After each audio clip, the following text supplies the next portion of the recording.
কলকাতা বাড়ি চলে আসো, সিজন শেষ, ফুটে গেছে। মানে বৈভব অরোরা একটা ওভারে 30 রান দিয়ে কলকাতাকে বাড়ি ফুটিয়ে দিয়েছে। যেইখানে দেখে মনে হচ্ছিল যে রান করা সম্ভবই নয়, সেখানে বৈভব অরোরা একটা ওভারে তিনটে ফুল টস দিয়ে 30 রান খাইয়ে দিয়েছে। যেখানে পিচ এত সুন্দর গ্রিপ করছে বল, সেখানে ফুল টস করছে আর ব্রেভিস ছক্কার পর ছক্কা মেরে যাচ্ছে। কলকাতার কোনো মানে ভাবে হারাটা কিভাবে পসিবল ছিল এটাও দেখিয়ে দিল অরোরা। ঠিক আছে মানছি আজাঙ্কিয়া রাহানে রাসেলকে দেয়নি, অরোরাকে দিয়েছে। অরোরাকে কি 1 ওভার বল করার জন্য নিয়েছে? অরোরাকে 1টা ওভার করাবে? অরোরা তো বোলার, অরোরা তো 3-4টা ওভার করবেই। রাসেল অলরাউন্ডার, রাসেলকে ম্যাক্সিমাম 2টো ওভার আমরা দেখতে পারি, সেই জায়গায় রাসেল 3টে ওভার করেছে। অরোরাকে কি তাহলে 1টা ওভার জন্য নিয়েছিল? মিডিল ওভারে বলে তাহলে অরোরা তাহলে সাইন করতে পারতো, আমি কেকেআরে যাচ্ছি, আমি বলে দেবো কেকেআরকে আমি শুরুর দিকে শুধু বল করব, শুরুর দিকে 2-3 ওভার করে আমি আর বল করবো না। এটা কি কোনো কন্ট্রাক্ট ছিল? একটা বোলারকে বল দিয়েছে, সে 30 রান খেয়েছে। অঙ্কুরিশ রঘুবংশী যেইখানে ক্যাচ আউট হয়ে ওই ওভারে রানই হয় না, সেখানে অঙ্কুরিশ রঘুবংশী ক্যাচটা মিস করলো। এত young player, 6 foot height Angkrish Raghuvanshi, তার হাতের ওপর দিয়ে বল বেরিয়ে যাচ্ছে, জেনুইন ক্যাচ। কলকাতা যদি আজকে চাইতো না, কলকাতা ম্যাচ জিততে পারতো। একটা হচ্ছে অরোরার খারাপ ফিল্ডিং, অরোরার খারাপ বোলিং, আর অঙ্কুরিশ রঘুবংশীর জেনুইন ক্যাচ মিস। ওইটা কি করে ক্যাচ হাতের ওপর দিয়ে বেরিয়ে গেল, ওটা সত্যি আমার ধারণার বাইরে। অঙ্কুরিশ রঘুবংশী ওটা মিস করলো। আর এই একটা ওভারে টি20 খেলাটাই হচ্ছে এরকম, 1 ওভারে ম্যাচ ঘুরে যেতে পারে। এবং কেকেআরের মানে এই সিজনটা 24 কোটি টাকা, জানে তো ভাই আমি খেলতে পারছি না আজকে সিএসকের এই কঠিন মাঠে, আবার নূর আহমেদকে খেলতে হবে আমাকে। সব থেকে ভালো ভেঙ্কটেশ আইয়ার করেছে, জানে নূর আহমেদকে খেলতে হবে, আমি সেই 2 রান 0 রান করে আউট হবো, আমি ওই জন্য বললো আমি খেলছিই না। আর রমনদীপ সিংকে রিটেন করেছে, আমি শুরু থেকেই বলছিলাম যে কি বেসিসে রমনদীপকে রিটেন করেছে কলকাতা, সেটা আমার মাথায় তখনও ঢুকছিল না, এখনো ঢুকছে না। রিটেনশন কার্ড হচ্ছে একটা বরদানের মতো ছিল, সেই জায়গায় আমরা শ্রেয়াস আইয়ারকে রিটেন না করে রমনদীপকে রিটেন করছি। মানে বুদ্ধি, ঘাস খাওয়া বুদ্ধি কেকেআর ম্যানেজমেন্টের। ঘাস খেলে রমনদীপকে রিটেন করে, সেই জায়গায় শ্রেয়াস আইয়ারকে রিটেন করে না।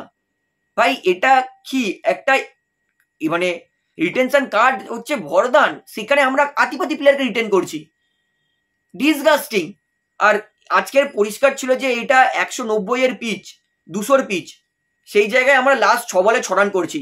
রামানদীপ ফুল টস মিস করছে, মনীষ পান্ডে ফুল টস মিস করছে, তাহলে আমাদের লাভ কি? এইটা জেতা ম্যাচ আজকে কলকাতা হেরে সিজন থেকে ফুটে গেল, বাড়ি চলে আসো, আর কিছু করতে হবে না এই সিজনে। এই সিজনে মান ইজ্জত বাঁচানোর লড়াই। এমনিতেও তো আজকে মানে সিএসকে হোম গ্রাউন্ড ছিল না, কলকাতার হোম গ্রাউন্ড ছিল, বোঝা মুশকিল। সব থেকে ভালো ভাই সিএসকে সাপোর্টার, ওরা অন্য কোনো টিমকে সাপোর্ট করে না, আর আমরা কলকাতা ছেড়ে সবাইকে সাপোর্ট করি, এটা একটা দারুণ বিষয়। তো এটাই বলবো আজকে যে কলকাতায় এত জঘন্য ভাই জেতা ম্যাচ কলকাতার, 60 রানে 5 উইকেট পড়ে যায়। তারপর থেকে কি করলো, ওই 60 রানে 5 উইকেট পড়ার পরেও যেখানে ব্রেভিস ছিল 16 বলে 22, মনে রাখবেন 16 বলে 22, সেখানে তিনি 24 বলে 50 করেছেন। Disgusting bowling.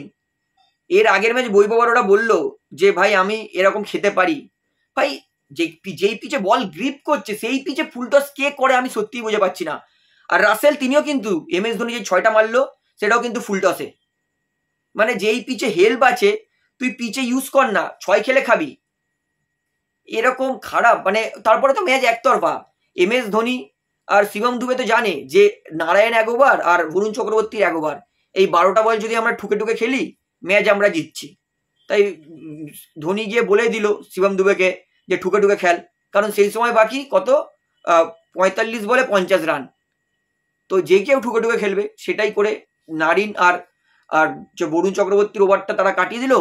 তারপরে তো বল আসেই, কেউ না কেউ তো একটা দুটো লুজ বল করবেই। তো একটা জিনিস পরিষ্কার, কেকেআর এর পরের সিজন, এই সিজন তো আর কোনো চান্স নেই অনেস্টলি, আর কোনো হোপ দেখা যাচ্ছে না, কারণ এই সিজনে 15 পয়েন্টে ইম্পসিবল। তো এর পরের সিজনে 24 কোটি টাকা আগে বাজেটটা নিক, আর তারপরে 2-3টে প্লেয়ারকে ছাঁটাই করুক কলকাতা। ভাই জঘন্য এই খেলাতে, আমি সত্যি জঘন্য, অতি জঘন্য। আজকের আমি বলবো যে কেকেআর 180 রান করেছিল টার্গেট, খারাপ কিছু করেনি, কারণ সিএসকে জানে যে আমরা হারলে হারবো, ওই জন্য সিএসকে সমস্ত প্লেয়ার ওই ইন্টেনশনেই নিয়ে নেমেছিল যে আমরা মারবো। ওই জন্য পাওয়ার প্লেতে 60 রানে 5 উইকেট, কিন্তু 60 রান তারা করেছিল। তারা জানতো আমরা তো এমনি হেরে গেছি, ইস্পার উস্পার করবো, তো ওরা উস্পার করে দিয়েছে। সিএসকের জন্য ক্ল্যাপ ভাই, বুদ্ধিমত্তার ক্রিকেট খেলেছে। কিন্তু কলকাতা একদম জঘন্য ক্রিকেট খেলেছে, জঘন্য, বোকাদের মতো ক্রিকেট খেলেছে, বোকাদের মতো। অরোরা আমি কি বলবো, আমার কোনো উপায় নেই বলার। তো যাই হোক, আমি বলবো KKR আজকে 190 করলে হয়তো ম্যাচটা আর একটু যেতে পারতো, কারণ KKR আজকে শিওর 10 রান শর্ট করেছিল, এবং সেটা আমাদের ভালো বোলিং নিয়ে করতে হতো, ভালো ফিল্ডিং নিয়ে করতে হতো। রঘুবংশী ক্যাচটা হাতের ওপর দিয়ে বেরিয়ে গেল, তার সেই বলটা 6 এবং তার পরের বলে 5টা বলে 24, মানে সেই ওভারে 30 রান করলো। তো ক্যাচ কত ইম্পর্টেন্ট IPL-এ সেটা কিন্তু বুঝতে পারলাম।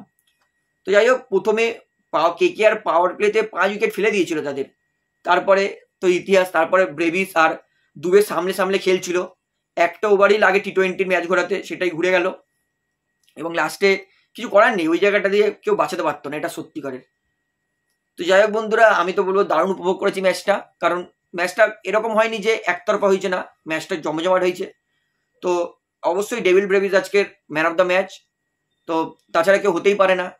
তো আপনার জন্য ম্যান অফ দ্য ম্যাচকে এবং ম্যাচটা সম্বন্ধে আপনার কি ধারণা সেটা আমাকে অবশ্যই কমেন্টে জানাবেন। তাহলে বন্ধুরা, ভিডিওটা এখানে শেষ করছি, আশা করি ভালো লাগলো। তো ভিডিওটি ভালো লাগলে অবশ্যই লাইক করুন, কমেন্ট করুন, শেয়ার করুন, এবং চ্যানেলে নতুন আছেন সবাইকে একটাই অনুরোধ করে রাখবো, যেহেতু এখানে আপনারা খেলার সমস্ত রকম আপডেটস পেয়ে যাবেন, তারা অবশ্যই পাবলিক ভিউ কলকাতা চ্যানেলটিকে সাবস্ক্রাইব করে বেল আইকন প্রেস করে অল করে রাখবেন। ধন্যবাদ।